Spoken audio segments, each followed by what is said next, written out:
Kurikulum Merdeka yang berfokus pada pembelajaran berbasis proyek, alangkah idealnya jika didukung oleh modul. Bagaimana modul dalam kurikulum Merdeka Belajar? Audio Jungle. Audio Jungle. Assalamualaikum warahmatullahi wabarakatuh. Kurikulum Merdeka tentu memiliki perangkat-perangkat yang bagus untuk mencapai tujuan. Nah, perangkat yang bagus itu salah satunya adalah pembelajaran harus disertai dengan modul belajar. Modul itu tentunya modul yang mengarah kepada pembelajaran berbasis proyek. Berarti namanya modul proyek. Seperti apa modul proyek? Hanya ada 3 komponen. Sekali lagi hanya 3 komponen. Yang pertama adalah identitas, yang kedua adalah inti, yang ketiga lampiran. Mudah ya? Nah, berikutnya kita perhatikan. Identitas itu terkait dengan informasi umum.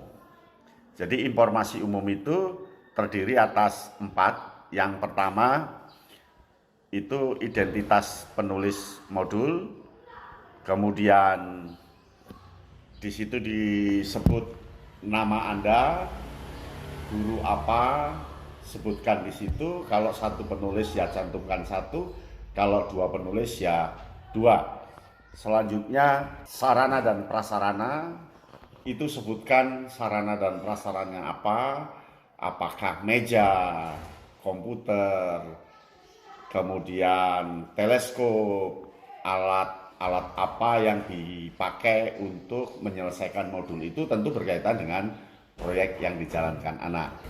Kemudian yang ketiga, targetnya apa? Target yang harus dipenuhi peserta didik itu apa ketika menyelesaikan modul itu? Targetnya adalah proyek X harus selesai, proyek tertentu harus selesai. Selanjutnya relevansi tema dan topik proyek untuk satuan pendidikan. Artinya manfaat dan fungsi proyek itu mengapa harus dilakukan, kaitannya dengan sekolah yang bersangkutan apa, kaitannya dengan secara umum apa. Nah, masuk yang kedua. Yang kedua adalah komponen inti. Komponen inti adalah yang pertama deskripsi singkat proyeknya. Contoh deskripsi singkat proyeknya adalah membuat alat penjernihan air dari air keruh menjadi air jernih yang siap untuk diminum, umpamanya begitu. Kemudian yang kedua, dimensi dan subelemen dari profil pelajar Pancasila yang terkait. Dimensinya ini apakah dimensi kebinekaan global, apa dimensi mandiri, apa dimensi kreatif, atau semuanya dicantumkan di situ, atau 2 dimensi saja, dimensi akhlak atau dimensi mandiri, begitu. Kemudian yang ketiga dari komponen inti itu tujuan spesifik untuk fase tersebut. Jadi sebutkan tujuan spesifiknya apa. Tujuan spesifiknya membuat apa, mempresentasikan apa, begitu. Jadi ada tujuan spesifik sesuai dengan isi modul itu. Lalu alur kegiatan proyek secara umum, alurnya apa, dari memecahkan masalah, merumuskan bahan, membuat proyeknya, uji coba 1, uji coba 2, dan seterusnya. Jadi itu buatkan alur di modul. Lalu buatkan asesmennya. Asesmennya ini untuk mengukur tingkat keberhasilan proyek yang dilakukan oleh siswa. Dan ada munculkan pertanyaan-pertanyaan pemantik. Apakah proyek ini diterima minimal oleh 5 orang setelah dikonfirmasikan, umpamanya.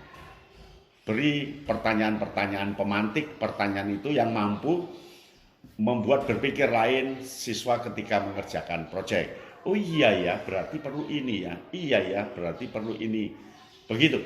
Lalu ada pengayaan dan remedial.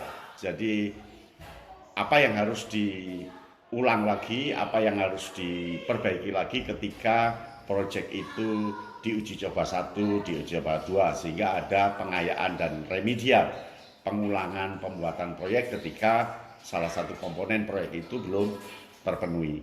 Nah, yang terakhir itu sebutkan refleksinya. Apakah sudah paham ini? Bagaimana perasaanmu terhadap proyek ini? Bagaimana begitu? Lalu yang terakhir lampiran. Jadi kan ada 3 ya. Yang pertama adalah komponen umum, komponen inti, dan lampiran atau identitas isi lampiran. Nah, di lampiran itu 1 muat lembar kerja siswanya. Lembar kerja itu langkah-langkah yang harus dia lakukan dan seterusnya. Lalu cantumkan glosariumnya, kata-kata kunci, yang kata kunci ini bisa membantu proyek itu dilakukan oleh siswa. Lalu munculkan daftar pustaka untuk melacak lebih jauh, menyempurnakan proyek itu.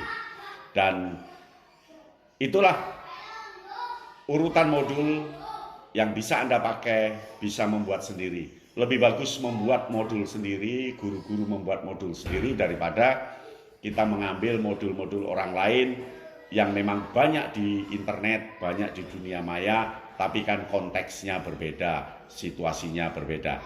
Dan ingat, modul itu harus fleksibel. Jangan kaku, jangan ketat. Fleksibel. Modul itu harus sistematis sehingga mudah diikuti oleh siswa.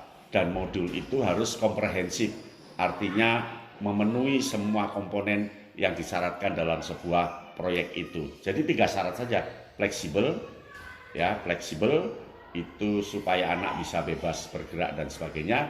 Yang kedua sistematis, urutannya jelas dari tujuan apa. Yang ketiga komprehensif. Selamat mengerjakan modul dan Anda pasti bisa. Salam Kak Yano Bintang. Audio Jungle. Audio Jungle.